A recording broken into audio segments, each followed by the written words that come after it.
ഈ നെതന്യാഹു അടക്കമുള്ള വംശഹത്യയ്ക്ക് നേതൃത്വം കൊടുക്കുന്ന ചില ഇപ്പോൾ കയ്യടി വാങ്ങുന്ന മനുഷ്യരൊക്കെയും തിരിച്ചറിയേണ്ട ചില കാര്യങ്ങളുണ്ട്. കാലം നിങ്ങൾക്ക് പല രൂപത്തിൽ മറുപടി തന്നുകൊണ്ടേയിരിക്കും. നിങ്ങളുടെ ദുഷ്ടതകൾ നിങ്ങളെ തന്നെ വേട്ടയാടും, നിങ്ങളെ തന്നെ ഇല്ലാതാക്കും.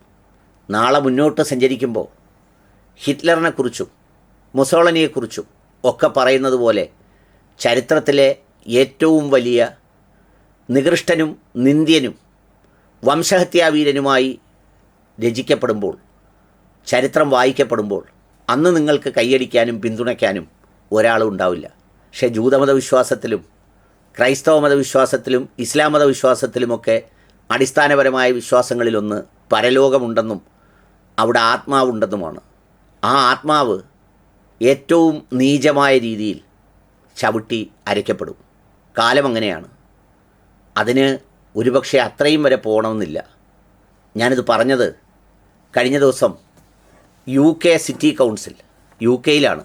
ആ സിറ്റി കൗൺസിൽ ഇസ്രയേലി ഉൽപ്പന്നങ്ങളും അതുപോലെ കമ്പനികൾക്ക് ഉപരോധവും ഏർപ്പെടുത്താൻ ബ്രിട്ടീഷ് പാർലമെൻറ്റ് അംഗങ്ങൾ ഒരാളൊഴികെ എല്ലാവരും ചേർന്ന് തീരുമാനിച്ച വാർത്ത കണ്ടപ്പോഴാണ് കാലം സഞ്ചരിക്കുന്ന ഒരു ദിശയെക്കുറിച്ചുള്ള തിരിച്ചറിവ് ഇതിനും ഇത്തരം പ്രവൃത്തികൾക്ക് നേതൃത്വം നൽകുന്നവർക്ക് ഉണ്ടാകണമെന്നും തോന്നിയത്. വെസ്റ്റ് ബാങ്കിലും അതുപോലെ തന്നെ കിഴക്കൻ അധിനിവേശ ജെറൂസലേമിലും പ്രവർത്തിക്കുന്ന എല്ലാ ഇസ്രയേലി കമ്പനികൾക്കും ഉപരോധം ഏർപ്പെടുത്താൻ സിഡ്നി സിറ്റി കൗൺസിൽ തീരുമാനിച്ചു. ബഹിഷ്കരണം, ഓഹരി വിറ്റഴിക്കൽ, ഉപരോധം എന്നിവയ്ക്കുള്ള നിർദ്ദേശങ്ങളാണ് സിറ്റി കൗൺസിൽ അംഗീകരിച്ചത്. അത് ജെറൂസലേം പോസ്റ്റാണ് വാർത്തയായി റിപ്പോർട്ട് ചെയ്തത്. ആ കൗൺസിലിൽ ഒറ്റ ആൾ മാത്രമേ അതിനെ എതിർത്തുള്ളൂ. ബാക്കി മുഴുവനും ആളുകളും അംഗീകരിക്കുകയായിരുന്നു. ഇസ്രയേലുമായി ബന്ധപ്പെട്ട കരാറുകളോ ഇൻവെസ്റ്റ്മെൻറ്റുകളോ ഏതെങ്കിലും സ്ഥാപനങ്ങളുമായി ബന്ധമോ ഉണ്ടാവില്ല എന്നാണ് കൗൺസിൽ തീരുമാനിച്ചത്.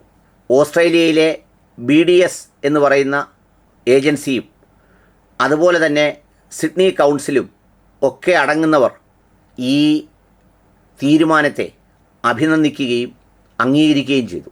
ഇതേ രൂപത്തിൽ തന്നെ ബ്രിട്ടനിലും അതിനുള്ള നീക്കങ്ങൾ നടക്കുന്നുണ്ട് എന്ന വാർത്തകളും പുറത്തു വരുന്നുണ്ട്.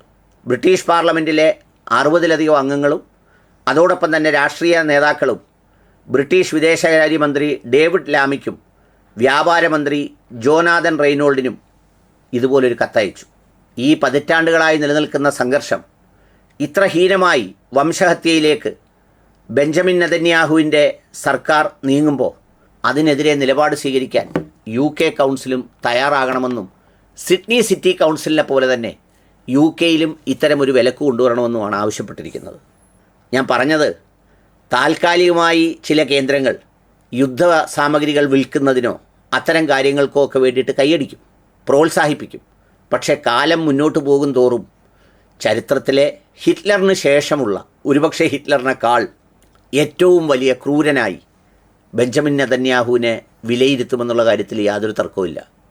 ഹിറ്റ്ലറിൻ്റെ വേട്ടക്കിരയായ വംശത്തിൽ നിന്ന് അതിനേക്കാൾ രൗദ്രഭാവത്തോടെയുള്ള ഒരു വേട്ടക്കാരനുണ്ടായി ലോകത്തെ കൊന്നു തള്ളുമ്പോൾ ഒരുപക്ഷെ ഹിറ്റ്ലർ പോലും ന്യായീകരിക്കപ്പെടുകയാണ് എന്നതാണ് ഒരു സത്യം. അതിന് കാരണമാകുന്നവൻ്റെ പേരാണ് ബെഞ്ചമിൻ നെതന്യാഹു.